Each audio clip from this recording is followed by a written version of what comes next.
மகா சர்க்குருடைய அருளால் இன்றைக்கு மகா சனி பெயர்ச்சி விழாவானது 7:37க்கு கும்பராசியிலிருந்து மீனராசியிற்கு போயிருக்கிறார்.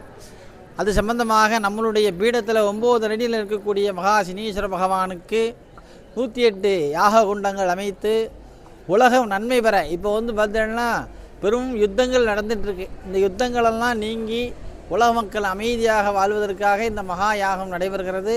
இந்த மகா யாகத்தினுடைய புண்ணியம் இன்றைக்கு நடக்கக்கூடிய அந்த ஈரானுடைய யுத்தம், இஸ்ரேல், அமெரிக்கா போன்ற நாடுகள் யுத்தங்களெல்லாம் நீங்கி வளைகுடா நாடுகளெல்லாம் அமைதி பெற்று உலகம் செழிப்பதற்காக யாகம் நடைபெற்று கொண்டிருக்கிறது.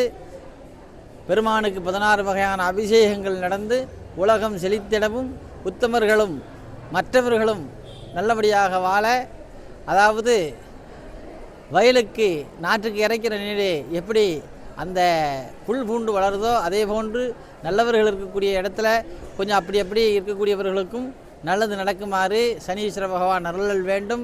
உலகம் ஜெலிக்கும். வாழ்க. சட்டமன்ற தேர்தல் மிக அருமையாக இருக்கும். மீண்டும் ஆட்சிக்கு வருவார்கள் என்று சனீஸ்வர பகவானுடைய அருளாலை கேட்டுக்கொள்கிறேன். நடிகர் விஜய் அவர்கள் இந்த தேர்தலிலே பெரும் வாக்கு வங்கிகளை பெற்று அடுத்ததாக வருகின்ற தேர்தலிலே முதலமைச்சர் ஆவார்கள் என்பது ஜோதிடத்தின் கணிப்பு. சனீஸ்வராய ஸ்வாஹா சனீஸ்வராய ஸ்வாஹா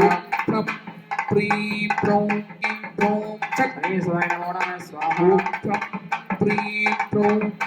சனீஸ்வராய சனீஸ்வராய